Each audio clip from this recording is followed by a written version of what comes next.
Hey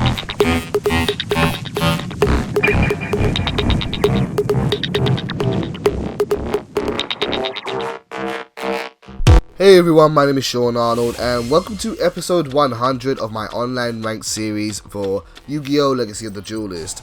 Before I get into the commentary for this video, I just wanted to somewhat apologize and also say thank you to those who watched my last video. The last video, in my opinion, did really well, about 700 views on episode 99, and to hear that people are still interested in seeing videos by me about Yu-Gi-Oh! Is really quite humbling.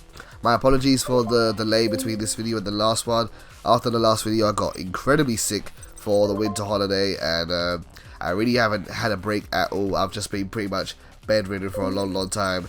But this is a video which I've been waiting to do for a while. I had a whole idea set up of different videos of what I want to do in sequence from one after the other, and this is the video which I wanted to do after my Yugioh Demise video.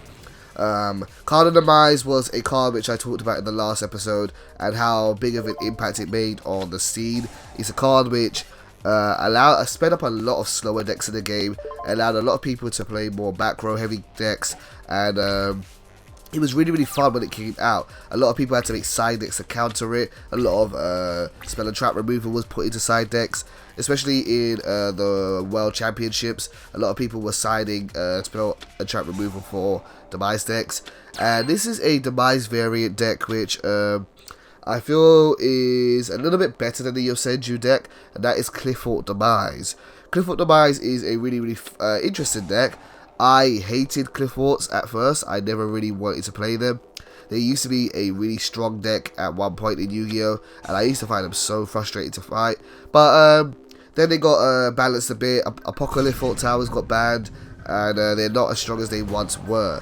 But what's really good about them with Demise is there are lots of strong monsters which can be normal summoned quite easily. Plus, being pendulum monsters, they can also be put onto the field in the extra zones on the field if you need so. So by being able to use a variety of different zones and being quite versatile, they work really well with Qliphort Demise. So we're playing against another pendulum user here. I'm playing against another brand new pendulum deck to the Yu-Gi-Oh! Update, and that is Magiceptors. Magiceptors are fairly strong. They are a very good pendulum variant. I believe they're all spellcasters, and they all have a variety of different effects. The one big thing about Magiceptors is, I believe, if I recall correctly, they all have an effect which stops them from being destroyed by card effects, which is very frustrating to deal with.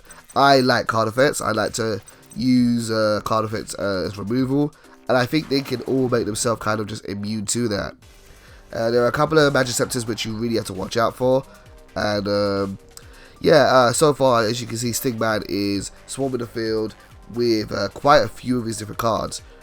Now, my apologies in advance, I am not completely familiar with Magiceptors. I'm familiar with a few, but I don't really know the entire archetype. That might have to be something which I need to look at in the future. Also, my apologies if my voice is croaking a little bit. Like I said before, I am still recovering just a tiny bit. I feel about 80% better, but still feel like my voice is cracking in a little bit here and there.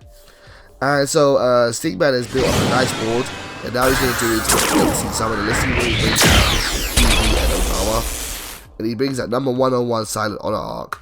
I'm interested that he went for that choice. Silent Honor Arc is 2100 attack. It can take a special summon monster from my field and attach it to itself, but it seems like he's only doing it for the purpose of just building up a field and maintaining more presence. Okay, so over into my turn now. What I'm basically trying to wonder is how to get the Qliphort engine going. Qliphorts all have a unique effect in that they revolve around tributing, and with certain cards when they tribute give you an effect, or certain cards when they tribute summon give an effect. And what I've done there is I used Qliphort Helix with Sacrifice to make it a card which is the value of 2 tributes, and then I brought out Qliphort Stealth. And when these cards are tributed, a variety of effects happen. Qliphort Stealth allows me to return 1 card on the field to the hand. Qliphort Helix allows me to destroy a spell or trap card, I believe. And Qliphort or Sacrifice allows me to add 1 Qliphort card from my deck to my hand. And the card which I'm going to go for probably is Qliphort Scout. Qliphort Scout is a +1 card for Qliphorts. That's if I am going to go for it. Yes, it looks like I am. There we go. It's a really good searcher. Unfortunately, you can't run too many copies of Qliphort Scout. I think it's limited to 1, but you don't really need that many. As long as it doesn't get destroyed too often, then it's a really good searcher tool. For the cost of 800 life points, you can just search any card you want. And I managed to destroy one of my opponent's back row cards. So now I am going to play Qliphort Scout, and I am going to try and build up my hand a little bit. And so we'll play 800 life points, and we can add any Qliphort spell or trap card from my deck to my hand. There are some really good Qliphort trap cards, and I'm trying to use a variety of these. But the card which I'm going to go for here is Qliphort Monolith. Qliphort Monolith is the partner to Qliphort Scout. Scout is a 9 scale, Monolith is a 1 scale, and this allows me to basically special summon any monster that is in the Qliphort archetype. Now, Stingman has responded with Max C very smartly, predicting that I may Pendulum summon this turn. I'm not sure whether I really want to feed him too much. Plus, I also have Qliphort Demise in my hand, so that's also an option there. So what I'm going to do first is I'm going to attack with Qliphort Stealth, and that's going to destroy Bambuku. And now in main phase 2, I'm probably going to play Qliphort Demise, and we're going to see if we can get some good cards to our hand. Hopefully some back row cards and not some monsters. So we got Summoner's Art, and we also got another copy of Drowning Miracles. We're going to set those in the field. Unfortunately, we're going to lose that Qliphort carrier, but that's okay. The gain is still pretty much worth it. What's also really good at this point, or maybe not so good, is there seems to be no way to activate Qliphort Monolith after Qliphort Demise. It's a bit of a downside. I didn't know that at this point, so I was a little bit surprised here. Unfortunately, I lost the card which I gained with Qliphort Monolith, so that had to go to the graveyard, which kind of sucks. I didn't know that was the case. This is kind of why I wish sometimes there was more control over the way you do your chains in Legacy of the Duelist, kind of like Death Pro. That way you can choose when to activate certain effects, but it is what it is, and we just have to play around it. So Stingman now plays Bambuku back from his extra deck, and when Bambuku is summoned, he gets to search out another Magiceptor, and I think he goes for Odama again, or Ogama, my apologies. Ogama being the Toad one. When this card is normal or special summon, you can set one Magiceptor spell or trap card directly from your deck. So let's see what he searches. It is Magiceptor Tornado. I think that card destroys back row, so I think he's trying to counter my heavy back row setup. So I've got to be really careful here. And now he attacks directly, so I'm going to chain or respond with Drowning Miracles. Drowning Miracles is a really great Miracles card for the current environment. An environment where destruction is really frowned upon, and you can't really destroy your opponent's cards. Shuffling them back into their deck is really great, and it hurts a Pendulum deck especially well. Okay, so over into my turn. I'm going to first activate Qliphort Scout. That's going to allow me to search out another Qliphort card. In this situation, there's a couple of options which I can do. I basically want to generate as much advantage as possible, so I'm going to go for Qliphort Launch, which could be very useful very soon.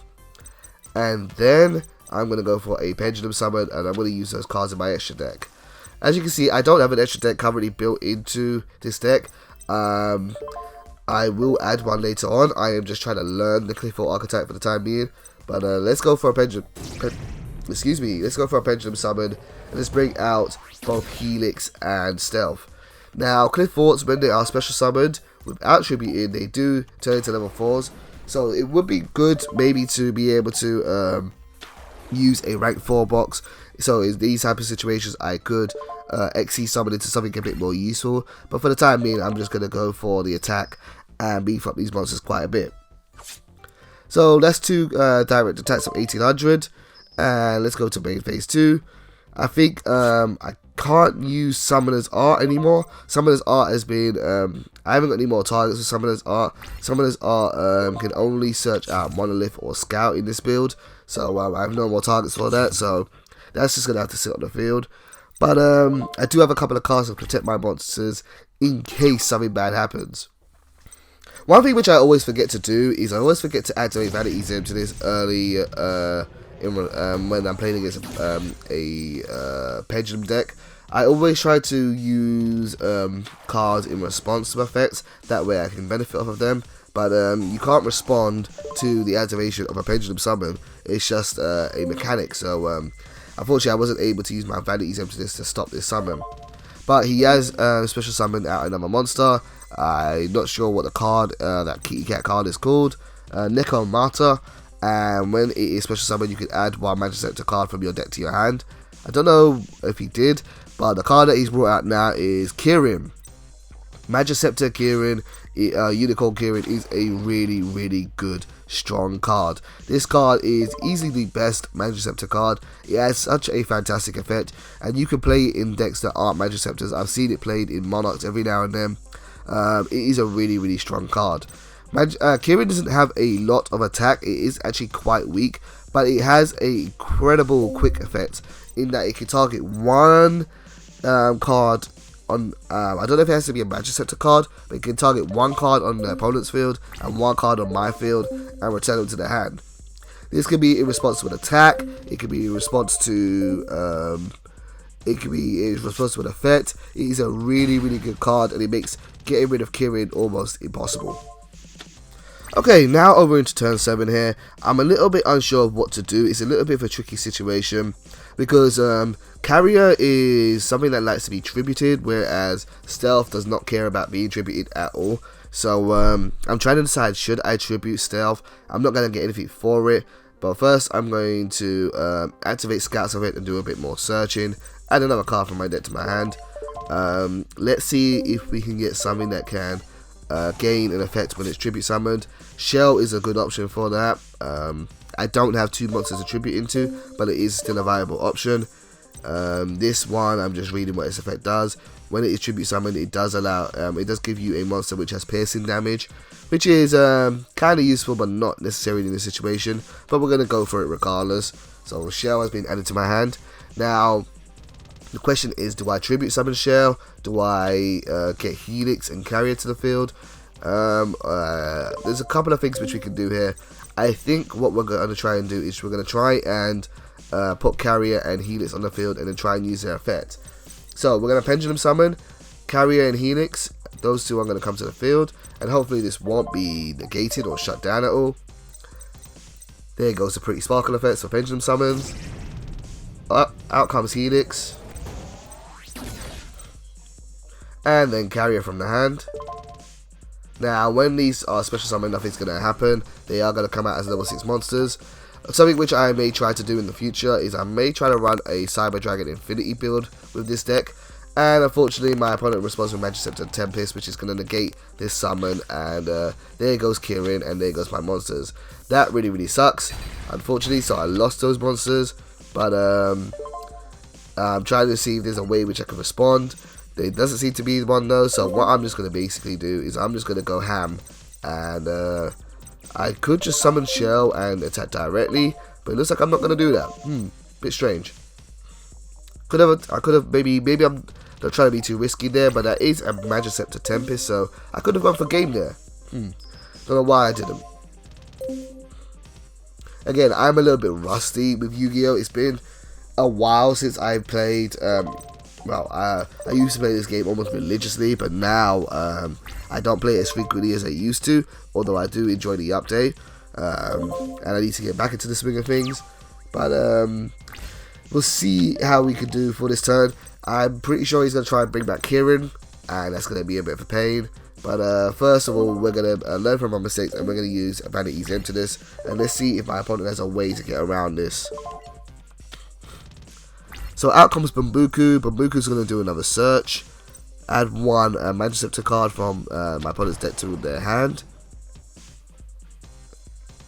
A really amazing searcher. Just being able to summon like that and search out any card, it's like gadgets on crack. It's really strong. And here comes Magiceptor Tornado. He's going to tribute one win spellcaster type monster and target one monster your opponent controls and banish it. Oh wow, that's a good effect. So there goes Stealth. So I haven't really got, he's taking out all my monsters here, but I think this is game. I think I'm in a good position here.